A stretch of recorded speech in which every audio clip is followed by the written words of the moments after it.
Presentation of dialogue on Idaho Public Television is made possible through the generous support of the Laura Moore Cunningham Foundation, committed to fulfilling the Moore family's legacy of building the great state of Idaho. This holiday season, we continue a bit of a tradition, a conversation with inspirational author Richard Paul Evans. His newest book explores a sobering subject that affects us all. That's Dialogue next. Stay tuned.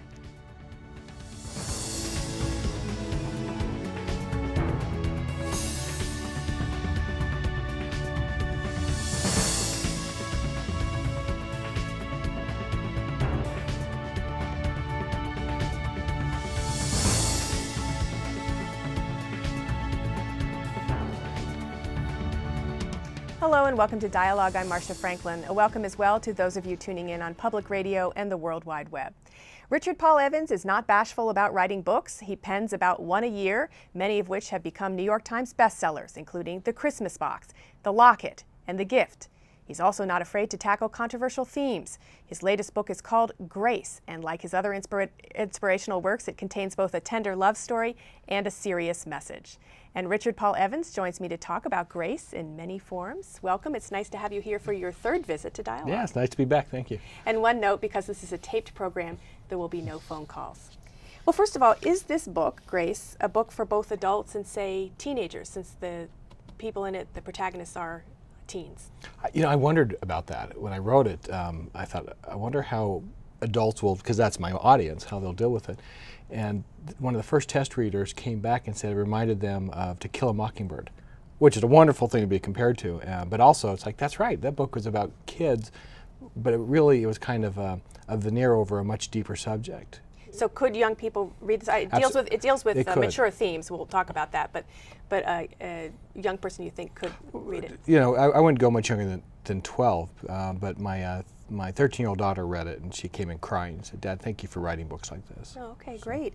Well, now originally this story was to be about a wealthy man who took a bet to live homeless for a month, as I recall, and it has turned into a book about a young girl who runs away and a boy who helps protect her.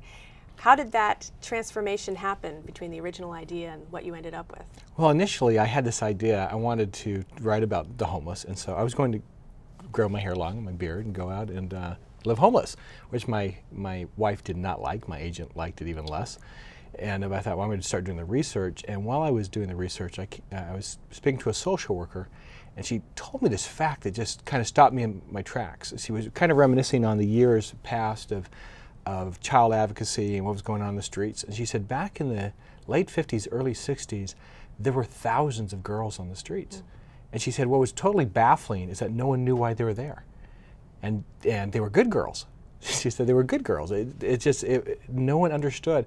And you just have to understand the climate, because people, like I've had from people reading Grace and saying, well, how come he didn't do this? Why didn't he just tell the police? We'll get to the theme in a moment, yeah. Yeah, it's like, because we were in a different world back then. So this is set in 1962, as you just alluded to. There were many more girls on the streets. We have a lot of runaways today, unfortunately, as well. Why did you pick 1962? It's also during the Cuban Missile Crisis. Well, I wanted for two reasons. One, it was a very interesting and culturally a very interesting time. First of all, it fit in with what was going on in America at the time. If you were a runaway, if you were abused, basically no one cared. I mean, and I'm not exaggerating. It was just like, that's your problem. It's a family problem. The government doesn't get involved. The other part is, I thought it was an interesting juxtaposition that this girl is in many ways fighting for her life, wondering what the future holds, and yet society as a whole was during the Cuban Missile Crisis. Okay, so here you have on one level this little microcosm. You have this girl living in a clubhouse in the back of someone's yard in a very small city in a small state, and then you have in a bigger picture the whole world doing the exact same thing. So I like the combination of the two. Well, let's talk. You've mentioned some of the storyline. Let's talk about it. Grace is a young lady who runs away, and a boy in her class takes her in and harbors her in his clubhouse in the backyard. And we come to find out that she has been sexually abused. And through both of their eyes, the story develops. You have said that the protagonist, the boy, through whose eyes we see this, is more like you than any of your other characters to date. Yes, the experience the boy's having at that time in his life was very similar to an experience I had. Growing up, I lived in a very nice part of California, just outside Pasadena. My father worked in Beverly Hills, and then he lost his job, and after being out of work for a year, we lost everything. And so that's when we moved to Utah, and we went there because my mother had she was raised there, and we went back to the old homestead, so to speak. Unfortunately, the old homestead was now inner city. And so when we went back, it was this horrible rat-infested home and really a tough part of town. I mean, we were surrounded by a gang, my brothers and I, the first Saturday we were there. And so the experience when I was writing it about the little boy, what he was going through, and the detachment he had from his parents was very real. In fact, my editor said, "Rick, you have a lot of anger in this. You need to kind of tone it back a little bit," because it was suddenly going from a very nice life being thrown into an inner city area.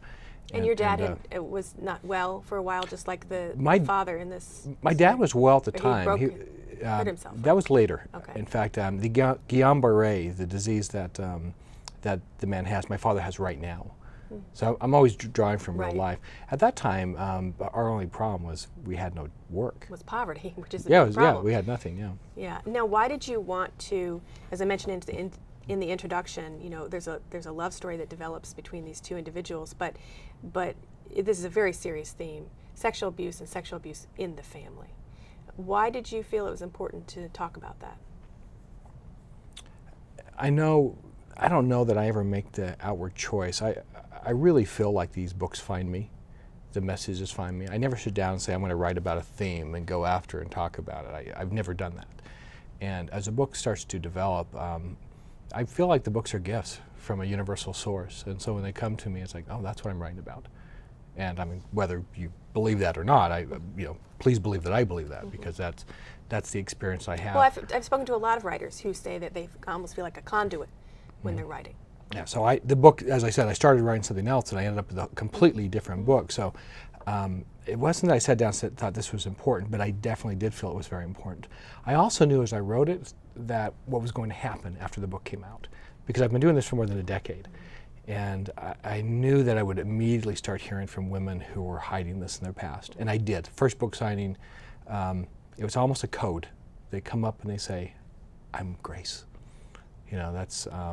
Meaning they were abused as children by a father, an uncle, somebody in the family, and became pregnant.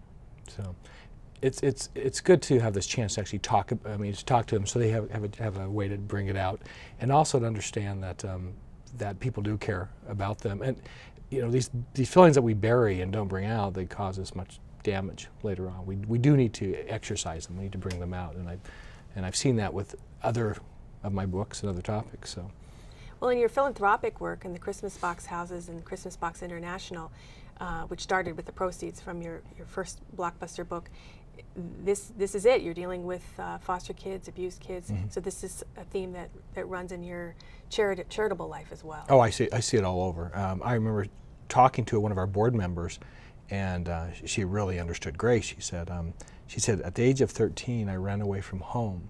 She said, what I did, I moved to someplace safer, the park. It was safer for her to live in the park or under a viaduct than it was to go home. And this is a very well-spoken, successful woman, a very wealthy woman. Now, watch the transformation she went through in her life. But a lot of what I'm hearing from a lot of these women, where was my Eric? Because they fall in love with the character, this Eric, who is just a very naive, simple boy becoming a man.